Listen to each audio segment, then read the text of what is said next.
La voz de Fernando Ortiz Proal. Aquí está con ustedes y si supieran ustedes qué sabroso se platica con Fernando Ortiz Proal. Ahorita estábamos en el comercial hablando pues de Pumas que juegan hoy, tus Pumas. Hoy juegan los Pumas, ojalá.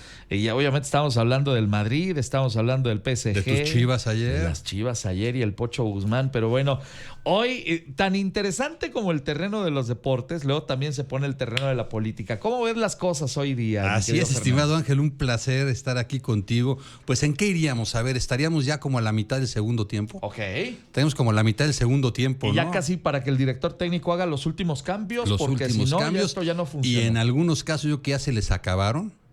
Ya jugaron las cartas que tenían que jugar. Okay. Está ya muy próximo el final del encuentro, estimado Ángel. Y hay cosas bien interesantes, ¿no? Veíamos, por ejemplo, y precisamente se da aquí en Querétaro, esta queja del candidato de Movimiento Ciudadano, Jorge Álvarez Maínez, porque se aparece un grupo de personas que dicen ser de estos jóvenes chingones con X, que apoyan a la candidata Xóchitl Gálvez y lo provocan en un evento en la Universidad de Londres, ¿no?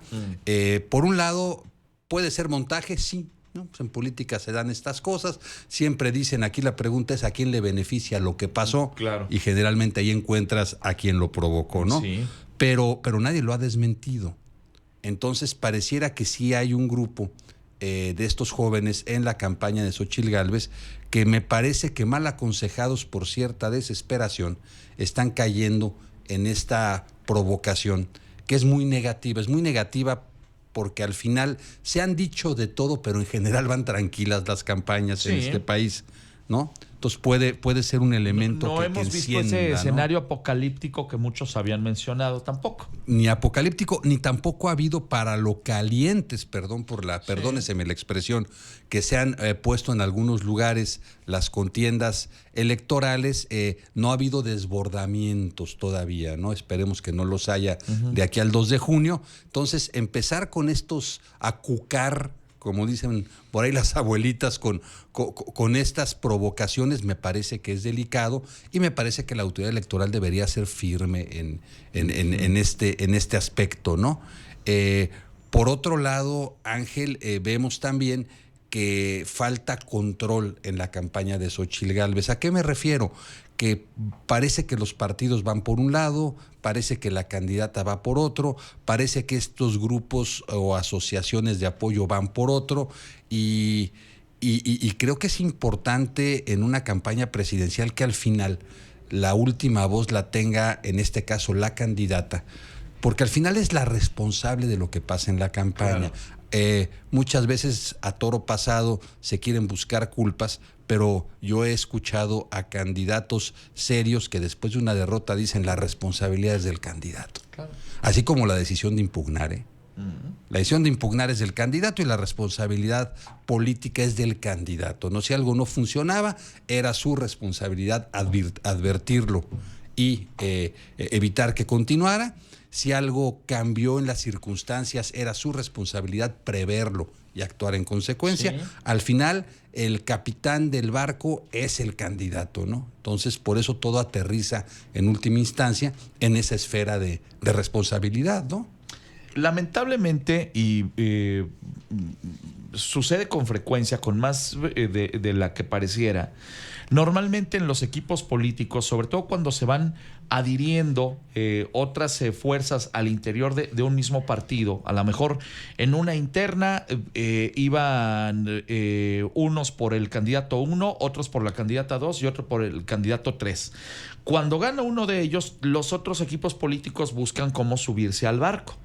Pero entonces empiezan a aportar ideas, a veces se las toman en cuenta y a veces no, pero a veces hay un galimatías porque quieres tener el compromiso de esos grupos políticos. Creo que ahora con Xóchitl está todavía más complicado porque son fuerzas políticas de distinto orden, de distintas ideologías y que inclusive fueron antagonistas con antelación, que ayer eran enemigos y que ahora pues han terminado por ir en el mismo barco. El tema es que eso ha impedido que termine por cuajar una dirección única desde el cuarto de guerra, como normalmente ocurre dentro de una campaña política. Como dices tú, aquí el candidato o candidata dice, esto se va a hacer así y vamos a utilizar este color y esto es lo que vamos a decir y así le vamos a hacer. Claro, yo oigo las voces de los asesores, de los que se acercan, pero la que decide soy yo.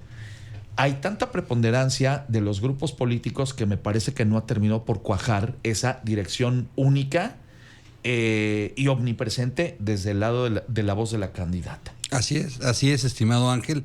Y bueno, falta poco tiempo. Vemos también por ahí que aparecen estudios, encuestas por todos lados.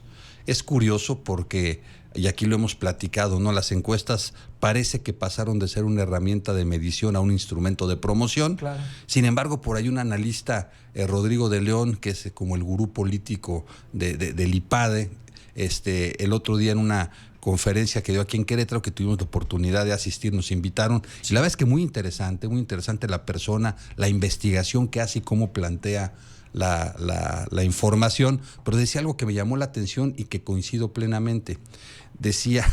Nos decía a los asistentes, cualquier encuesta, cualquiera, de una casa encuestadora profesional, con mala metodología, hecha con prisa, pero en fin, cualquier encuesta es probablemente más certera que la encuesta personal que uno tenga.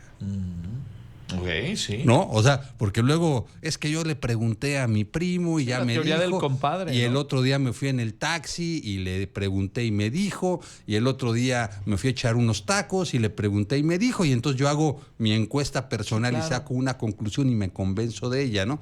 Bueno, pues aparentemente la encuesta más mal hecha probablemente es más objetiva que aquella personal que uno tiene. Y obviamente mucho más de las opiniones que puedan tener los candidatos, ¿no? Uh-huh. Lo que sí es cierto es que ya es recurrente que, acercándose la fecha de la elección, estos ejercicios y los pronósticos que hacen, empezando por los propios candidatos y candidatas, empiezan a ser diametralmente opuestos, ¿no? Uh-huh. O sea, ya gané yo, no es cierto, ya gané yo. Las ventajas son, sí, claro. Hay veces que si sumas la ventaja que dice uno llevarle al otro y viceversa, hay 60, 70 puntos de diferencia, sí, claro, lo que claro. Es imposible, ¿no? En términos lógicos. Entonces, pues al final, ¿qué es lo importante en esto? Me parece, Ángel, primero lo importante es la participación.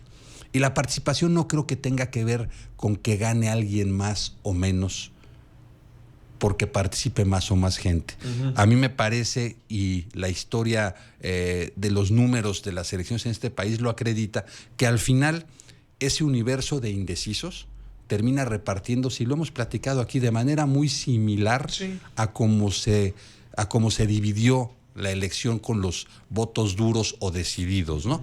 ¿Qué es lo importante de la participación? El involucramiento de la gente, particularmente que los jóvenes de este país empiecen a asumir esa responsabilidad como ciudadanos, que probablemente sea la que los pueda motivar a algunos de ellos después a participar a través de los partidos o en forma independiente, okay, o en organismos de la sociedad civil en la vida política de este país.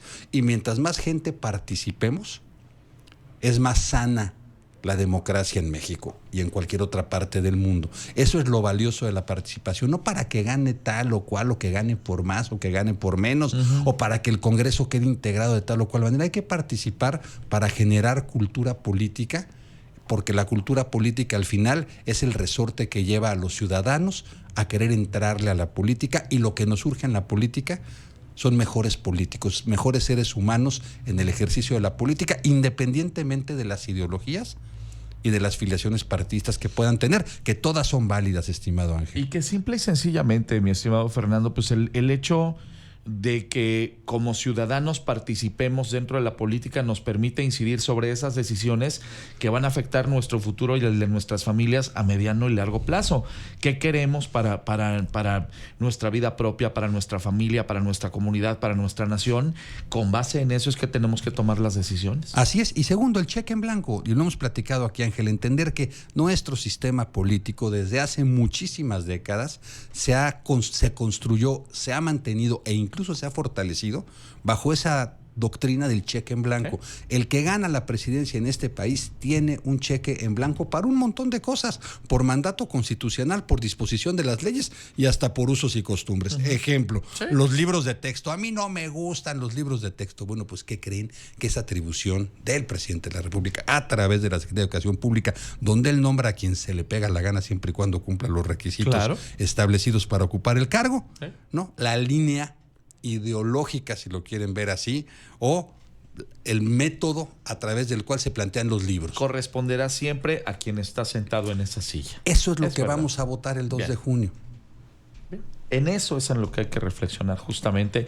Y también no nos gusta este sistema, bueno, pues empecemos a cambiar las cosas como ciudadanos para ir poniendo un sistema de pesos y contrapesos, para ir cercándole esa oportunidad a cualquiera, independientemente del color, de la afiliación partidista que tenga o de la ideología que tenga, pues para que haya más manos involucradas en la construcción de las cosas que nos atañen a todos. Porque hoy no nos gusta de repente a muchos que el presidente decida tanto, pero ¿qué creen? Que tiene las atribuciones para hacerlo y las tuvo el anterior y el anterior y el anterior. Pues sí. Bueno, Fernando, siempre es un gusto recibirte. Un placer estar aquí contigo, Ángel. Espléndido jueves para ti y para todo el auditorio. Igualmente para ti, mucho éxito en este jueves. Fernando Ortiz Proal con ustedes esta mañana. Son las 7:51, regreso.